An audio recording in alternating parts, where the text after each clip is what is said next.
Hello， 欢迎回到PinCha音响。那在我身边这一位呢，是来自远方的波兰，他是那个 HEM 集团以及 Ferrum Audio 的 CEO Marcin Harmela。Marcin Harmela。Oh, that's okay.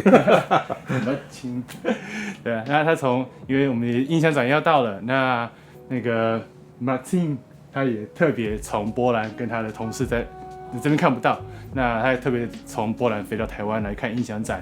那我相信他们应该是从香港 ，You just flew from Hong Kong to here, right? Not exactly. No, we were in Singapore, and now to Taiwan, and then to Hong Kong. And that's kind of strange direction these days, but we decided to do it like that.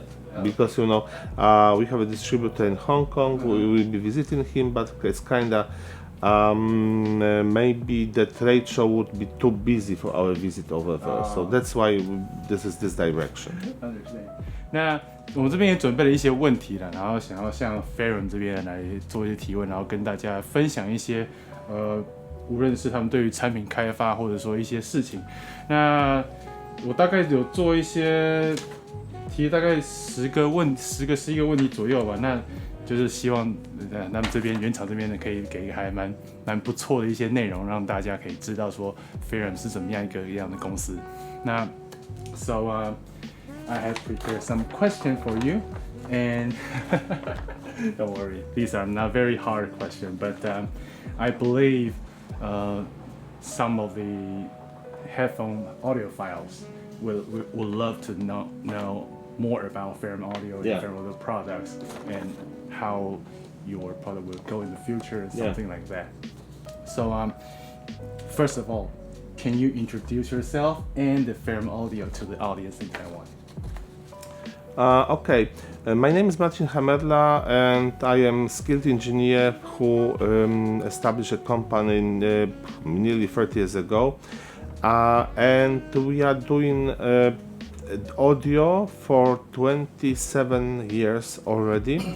Initially we're doing things, making the designs and manufacturing for other companies like Mytek, but only 2019 we decided to create a new brand, and there was a big reason for this. We felt tired listening to talking to other people. Basically, my team had their own ideas, and we wanted to, and these ideas were some of them were kind of opposite to market trends, and we wanted to experiment. We wanted to have brave designs, because if you do everything like the others, there is no progress. And we wanted to move the sound quality even further, and for that we needed independence, and we needed our own brand. And initially, of course, we knew what products we wanted to build and how, but the hard part was creating the naming for the companies. Like it's always. But we decided for the very nice name, which is Ferrum. It is in Latin that means iron. Iron. Iron. Right. How is iron in Chinese? 铁。铁。铁。Okay. 金属。铁。铁。Yeah. Iron. So it could be named. It could be named Tie. Oh, so that's why your YouTube videos have, hammering feel. Hammering those things. Yes, but this is so funny because when we in my neighborhood, I live very close to our office, just a few kilometers, and in this region there were lots. 2,000 years ago, there were lots of furnaces to make the iron. So that these were that was ancient times, and that was the reason to call the company Ferrum, because it was about our heritage, what was going on in our place many years ago. But the funny part was when I understood that.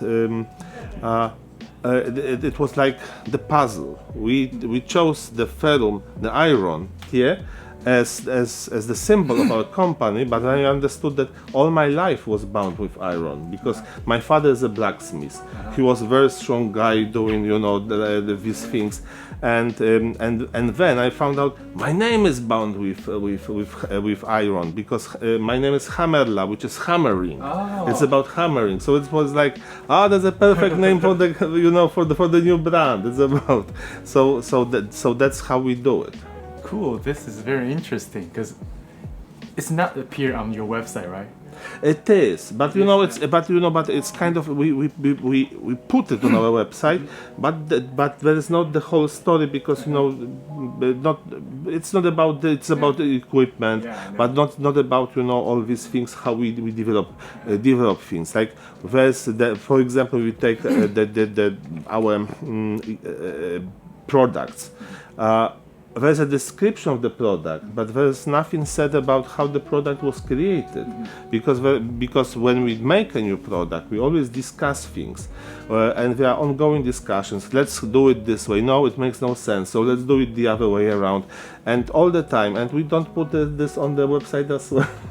So all these discussions, the kitchen, for example, we order some things, and you know, and then we eat and we talk how we should do the new design. It's not. We should publish some pictures from our lunches. In Poland we don't. We have breakfast, dinner, and supper. And in English-speaking world, so usually lunch and dinner. So we have our dinners at 1 o'clock, and we should publish pictures from our dinners showing our discussions. You know, when we disagree, we make the fights. You know, what is better. Oh, that is so cool. So, because you just mentioned that your company HEM used to manufacture and design things for MyTech. Yeah. So, not right now, right? No. We stopped cooperating with MyTech many. I think 4 or 5 years ago. It was that was before that was beneficial and cooperation, and we did many nice things. But there was a moment that we needed to finish that. That was over, and now we are very happy with doing Ferrum.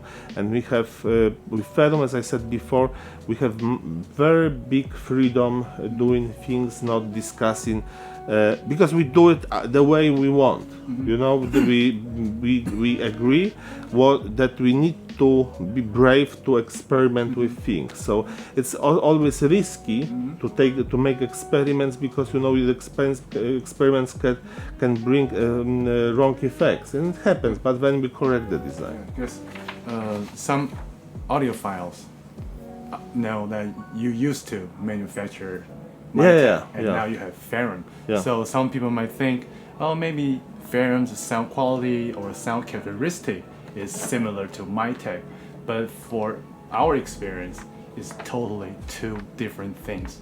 So how would you describe or characterize your? Yes, I mean you are right, because it comes because the reasons it sounds different is very clear.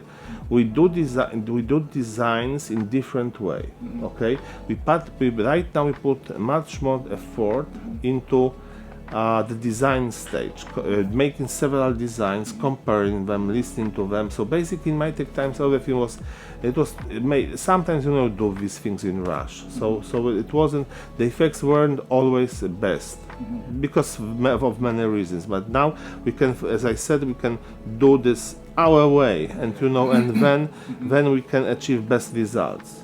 So basically it's kind of like that. So can you describe the sound characteristic of your Ferrum audio products? Yes. It's all about we believe, you can call it, some people say neutrality, but I don't believe this word is correct. I believe that the better word for this is naturality. because you go for the concerts, you go to the opera house, you go for the to listen to the rock concert. Your ears learn what is the sound, okay, and then you want to have the same. So basically, it's kind of bringing this experience from the concert hall or from the place you heard the music to your home. It's about that. It's kind of I would say maybe that the difference between these two words is subtle, but I believe it's kind of we prefer using the other word. So basically it shouldn't. I believe that the audio equipment shouldn't bring any colorization, because it changes the initial experience. Sometimes there are these DSP functions. They are good. If you're up to, you can do this. We deliver these functions right now. But for me, it's always about this naturality. That you want to see natural sound. It's like I would say that's very similar to food. I like to cook. And I prefer natural food over the processed food. So you go to the market, local market, to the corner shop. In Poland, corner shops you have variety of vegetables. You get your vegetables and you eat natural things instead of processed. So I saw the pictures of your plate, fruit, fresh made bacon or ham and nicely sliced bread. That's my breakfast routine, because when I get up pretty early. I get up at 6. Wow. So my kids, my wife, they are sleeping. So I go downstairs. We have we have a house in a suburb of Warsaw. I do my breakfast. I take my book and make my coffee, and I go outside to the garden, because we have a table, chairs over there, so I can read my book. So I eat my that's my habit from my childhood. I always like to read and eat something. So basically, I'm eating my breakfast, and it lasts like 1 hour, and I leave for the work. So initially, at the start of the day, I do it this way. So yeah. So next question is going to be more technical. Yeah. So why do you choose ARM CPUs over FPGA chips for your products? That's such a big question. You can make it easy. No, it's like that's a very complicated question and very simple question. So it's like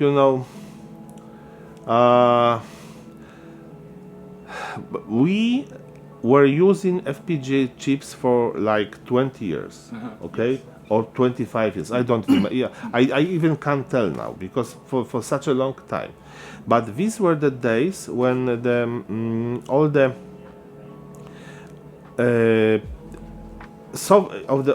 hardware, the computing power was much smaller than now. So you couldn't do things in microprocessors like these days we're 8051, or we use later ARM chips. Atmel chips. So we just and you had to reformat some samples. You needed to do some things inside very fast in hardware, and the perfect choice for this were the CPLDs and FPGAs. So we were using them, and our units were kind of complex, because you needed to marry several chips inside, because you couldn't use only one chip, because the computing power was too small to fit everything inside. And still in my tech times we're using, for example, in our units like 5-6 chips. I don't know how many, but that was like one chip for USB, the other the main chip, then the hub, then the FPGA, then one chip for the XMOS, and then you had to add on top of this the flash chips. So many of them, and we were making the first new DAC for the Ferrum. that was Erzo. Initially we wanted, we knew that there were new chips already, so we could limit the number of the chips. But then when we started thinking about this, it was like, wow, we can get rid all of them. We can remove all of them, and we can focus on one chip, which is easier to program. It's easier to make the one universal software for many reasons, engineering reasons. So basically, we decided to do it this way.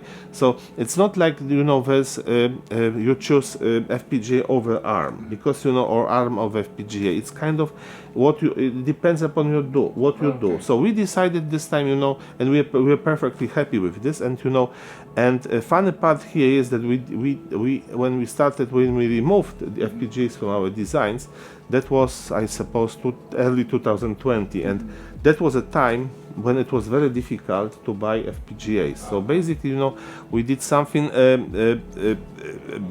by accident, something very smart, because at that time I believe it can, or even and I believe that was. The war in Ukraine was brewing already. So basically, and as you can find out, I was working in a military company before making military designs like fuses or the equipment for the anti-aircraft guns. And then we are using FPGAs as well. And if you read the news, you can find out that that in Russian rockets they still found FPGAs. So basically, I don't know how if there is any close connection, or there is no. But basically, for longer time there were no FPGAs in the market. So basically, for our decision to base everything on ARM chip was at that time was very effective, and we were happy about this. But basically, in future, we don't know. There is one new design we are discussing right now, and probably my guys will use FPGA again. But there's a reason for this. But basically, it will be always like that. There's ARM chip plus additionally the FPGA. Okay. So that will be this way. But we don't see a possibility these days to remove the ARM chip and base. Okay, you can do it this way. You can buy a very big FPGA chip and put ARM inside. so that's the other way around. But again, but you have ARM inside. Yeah, but it's not efficient. Okay. So we will do it that we keep our current solution. Plus we will add some FPGA, bigger or smaller. We don't know. So in short, it means it all based on project. Yes. Based on your needs. Yeah. So it's not just because I love FPGA, then I just go for FPGA. Yes. Because in the market, consumers always think, oh, this DAC, oh, this product is using FPGA, oh, everything is wonderful. Yeah, but I have to tell you one more thing. Most people hate FPGAs. I mean, when you have to do design on FPGAs, most people hate them because it's difficult. However, our designers, they are very, very good, and our designs, FPGA designs, were very efficient and very good ones. But but again, if you do not have to use this chip, why to use this? So that's why there's only one ARM chip. But in future, the question is open. Yeah. Maybe we will use it, maybe not.